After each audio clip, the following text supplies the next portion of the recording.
Alright guys, you're not going to be able to see the timer for a bit, but that's okay. Don't worry, I'm not adding extra time. Okay, so let's start going through this now little by little. And I apologize, I know there was more people here yesterday, and a lot of people that missed it because I couldn't finish it. And I hope that they go back and watch the VOD, because there's a lot of people that were really excited for this game. But at the very least, I'm going to try and be as accurate as I can with how I felt about this game. So, did we play it spoiler-free? Yes, we didn't really get any story spoilers, which is really what I look for. And any type of, like, direction thing of go to this town next or anything like that, I don't really consider a spoiler. I consider stuff spoilers and stuff like that when it really, like, breaks the game down in a way. We did have some stuff about use this ability here, use that ability there, but I insisted on not using those abilities because people said that. Even though I really wanted to, let's be honest. Alright, so the music in this game. Okay, so it's so hard to give something a 10. It really is. It's difficult to want to give something a 10 because that's saying that it's perfect. But I want to say that I'm going to give this game a 9 music-wise, but I have to go one step further because it changed the dynamic in fights, and that was a cool aspect. And not only did it do it in boss fights, for the final boss fight, it had 3 separate versions of music as well. That in and of itself is incredibly cool, something that other RPGs should do.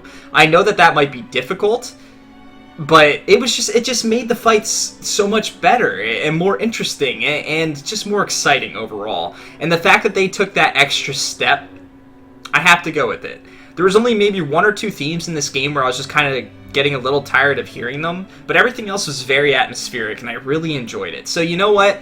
I'm going to say that out of almost every JRPG that I played, this game has some of the best music I've heard that fits the scenario and everything else, and you can't deny that. Whether you even enjoy the music or not is besides the question. It just fits the atmosphere of this game. Being the Sky Pirate, going through the skies, visiting these, like, dark areas, these areas from the past, these areas that with futuristic technology and things like that. And that being said, even like the sounds and stuff that were used in the game, other than the like walking on that glass and stuff like that, making that annoying noise, I have to give this game what it deserves. And like I said, if I was to base it on its music alone, I would give it an 8.5, 9, but I have to boost it for the fact that it did something in a game that I never experienced before, and I think was just incredibly well done and something that I hope other games in the future learn from and do. Now this one's a little bit harder for me. I'm not playing the Dreamcast version, so I don't really know how the graphics were for the Dreamcast version. I've been told that the graphics are better for the GameCube version, and that the sound is actually better on the Dreamcast version, which I find interesting, to be honest. I have no idea if it has to do with like the disc size and stuff like that. But the graphics are really well done. Even in the emulator obviously had some trouble handling some stuff, but I didn't see any like really blocky, crappy looking stuff. It was really solid and really well done. For most of the stuff that I played on the GameCube, which was not a lot, this was really good. I liked it. I'd say that I'd give it a solid 8. Now, here's another big thing here, too. The story has that basic element of let's go collect the things, and when we collect the things, we'll get them stolen from us, and then after it gets stolen from us, we'll beat the final boss anyway, type of mentality. But that was just like a starting point and an ending point for it. Like, there was so much going on. There was stuff with military, there was a whole bunch of depth to characters and things like that, there was ancient technology, you were traveled all the way down into the Dark Rift and below the clouds and then above the clouds and searching the world and everything else, and almost everywhere you went was a unique experience. And it was kind of based on, like, our world as well. Like, they portrayed, like, the East and the West and everything else, and that's really cool that they put it in a video game, and they made it so compelling, kind of like what it would feel like to be a pirate and sailing out in the skies and going and experiencing these places yourself. I'm not going to say it's perfect, because it uses that basic concept that's been used in basically every JRPG ever, but I am going to say that it was very, very well done, and I really enjoyed it. It was a solid experience through and through. So I'm going to give it a 9. I know you guys might not agree with my ratings, and I might be rating it high, but I really thought about this, and I gotta be honest, this is probably one of the best RPGs I played. Even if it doesn't go in my top 10 of my favorites, which might be more nostalgia talking, this game is just that good. It really is. I really feel everyone should give it a shot. Alright, so the mechanics rating. The battle system was really cool and did something unique. The ability to switch your element mid-battle was awesome. I just don't feel like the SP system was handled very well. I feel like I kind of abused the system maybe a little bit. Well, I found that the Pirate's Wrath did good damage early, and I was also always buffing my main character, so when I did that with an elemental weakness and buffing him to two-shot a boss that early in the game, I didn't think it was going to do that the rest of the way through. And yeah, I was not two-shotting bosses, but I was able to basically destroy them. And I think that's an issue with two things in the game. The ability to heal was incredibly cheap. Buying those healing items that healed all my characters for 1k, as well as casting magic, it was very, very easy to keep your characters topped off. Then again, there were some one-shot abilities and things like that, and the frustrating thing was being debuffed and everything else. But overall, it was just a bit too easy to heal. So if I just focused with Vice doing damage and that's it, that's all I had to do. And every boss was beatable in that sense. So I'm going to argue that this game had very unique mechanics and very cool mechanics. And it even had the airship battles, which although they got frustrating on sometimes for me, I realized that a lot of people would really like those and really enjoy those. And I did enjoy many aspects of them. But overall, the game wasn't really difficult. And I just feel like if they would have tweaked things a little bit, maybe gave every character their own SP bar to use, that they would be separate from, so I couldn't accumulate it with everybody focusing, or maybe making it so that healing wasn't quite so easy to do, it would have made it way more in depth of an RPG and way more difficult. But maybe that's not what they were going for, because their system translated from being able to do it into the battles to also doing it with the airship. And I don't know that it would have translated over so well if you did the same thing with the airship. So overall, it loses a couple points for me for being a little bit too easy and a little bit abusable, but it was unique and very, very well done. So I'm going to give it an 8. Very strong mechanics overall, and never to the point that it was really unenjoyable for me. Again, something I'd recommend everybody giving a shot if they like JRPGs, because it's got a little bit of everything for everyone. Now the grinding rating. This is probably where it's going to be like lower for this game. I don't feel grinding is necessary by any means, especially like I said, the ability to abuse Pirate's Wrath and buffing my character and things like that. But the thing about it is earlier on in the game, you can't avoid battles. So if you don't know where you're going, it is battle after battle after battle after battle. And unfortunately, sometimes it's very disorientating as to where you're going. I mean, I was flying in the airship and just trying to go in a straight line, and the battle would end, and I would start going in a straight line again. But since the map is so big and dynamic at that time, which really it's not, because it really grows, it took me forever just to explore this small area, and that area wasn't even where I was supposed to go. I was supposed to go somewhere slightly in the middle, and that happened more often than not. And part of that just might have been my failure in navigation, because obviously I sucked. I'm a terrible pirate.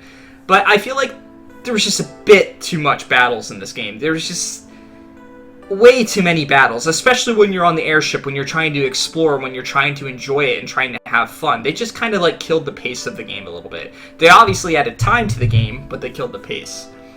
The game also gives you an item called a white flag later on, which I use exclusively for the most part, and almost forgot to take off in some battles. And that allows you to run from battles quicker. I think it never failed on me when I tried to run from a battle, other than a couple airship battles, and I didn't even know I could run from those in the first place. And it decreased the amount of fights that I was able to do, or had to do. And then also when you sail above the cloud or below the clouds, you couldn't get into battles as well. So it alleviated that. But it came a bit too late in the game, and to get the white flag in the first place, you have to do quite a bit of extra stuff. So for someone that was just going through this game casually and potentially missed those things to be able to do that, I could say you're at the end of the game by level 50, level 55, and by then the game would have been way too easy if you fought every random battle, and we're trying to run and failing miserably every time.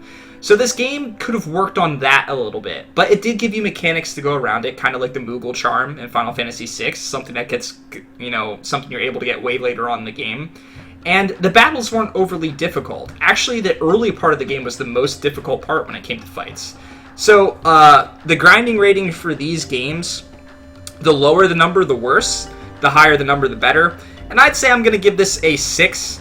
It wasn't forced on you to have to grind, to level, to really do things. But there was a lot of random battles in the game that you just couldn't avoid too early.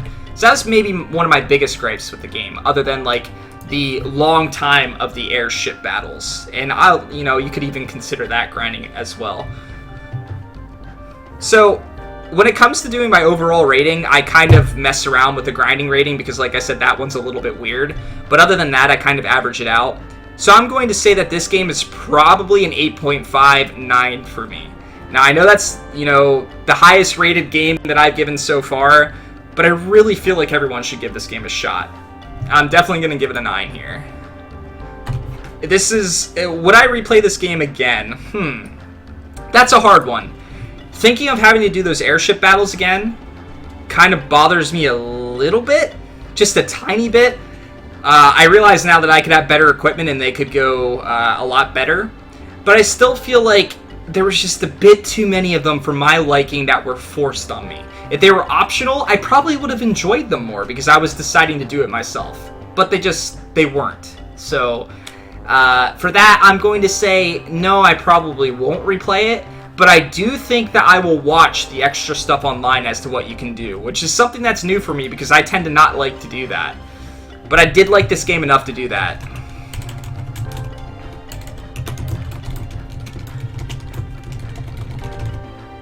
And today is the 15th of April. Why are the dates written like that? Who put the first date in? That's like the German way to write a date. Okay, so now I'm gonna have you guys... I probably will replay it at some point in Arcadia. Bite you? Alright guys, now it's time for you guys to vote what you thought of the game, please, if you don't mind. You did a good job! And now we can mark this game as complete. You did a good job, love. You did a good job. Thank you for adding that, though. I appreciate it.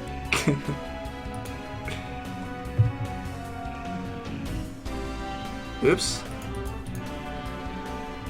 Wait. Can I change this, please? Thank you. Shush! I can read calendars! No, yeah, I mean, you can vote based on what you saw if you want to. But I appreciate that you're looking out for it, but you were here, so you have the right to vote. And you also auto-hosted me like 3 million times during this game, so... You were here in spirit, my friend. Here in spirit. So does month, days, years. What is up with Germans and needing to go smallest to largest? Alright, so it looks like so far we got a 9 and a 10. I'll let the voting go for another, like, minute or two, and then we'll get into the raffle. But I will get the raffle ready a while. Night butt.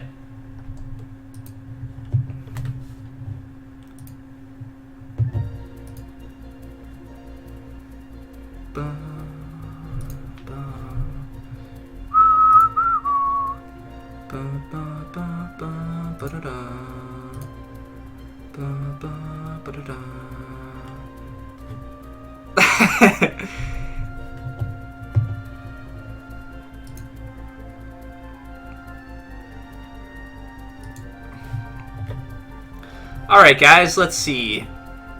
It looks like you guys voted a 9.5 altogether.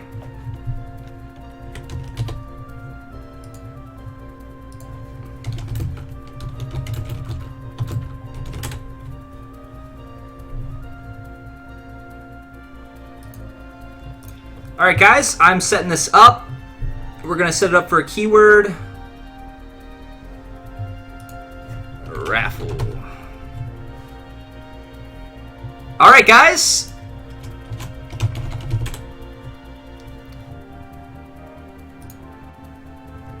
Type in the word raffle, and if you win, you get to enter to pick the next game that we play in our grand JRPG tour.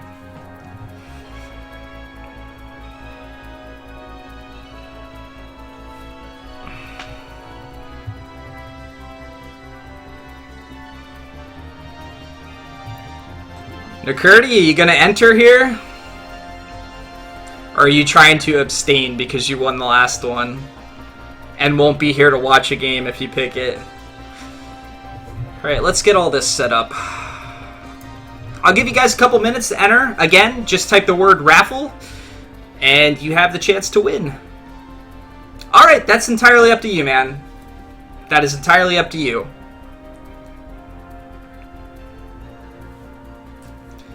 Alright. Give it another minute or so here. I'm debating on whether I should tweet it out or not. That's something I really have to consider. Whether I should tweet out when I finish a game and a raffle is going to happen. I don't really want to take away from you guys that were here to see it. But since we have a little bit of time yet, just to explain to people what's going on here, I am trying to beat every JRPG. At the end of every one that I beat, I have a raffle, and after that, whoever wins the raffle gets to pick the next game that I play. And that's what we're going to keep doing for the rest of these games until the end of time, until whenever we finish this. So if you like watching JRPGs, if you have one that you'd really like to see me play, give it a shot. Alright guys, here we go. I hope everybody's excited. Good luck to everyone. 5, 4, 3, 2, 1, go. Oh man. BGG.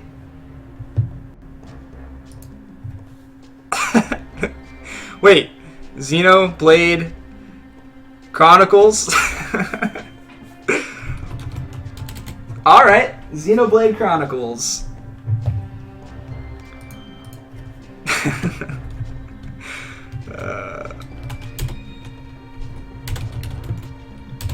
How's it spelled? No space. Xenoblade Chronicles.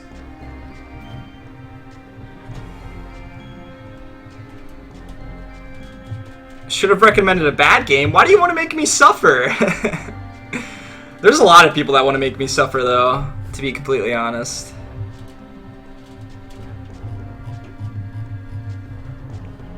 Alright. Picked by Background Guy 02. First time played. Yes, I have not beaten this game before. Okay. So we have our next game. Our next game is going to be Xenoblade Chronicles, picked by Background Guy. Where's the gold color? That ain't it. That ain't it either. Damn it. I'm not colorblind, I promise. No. Haha! Yeah, that's right. Okay. So, thanks again everybody for sticking around.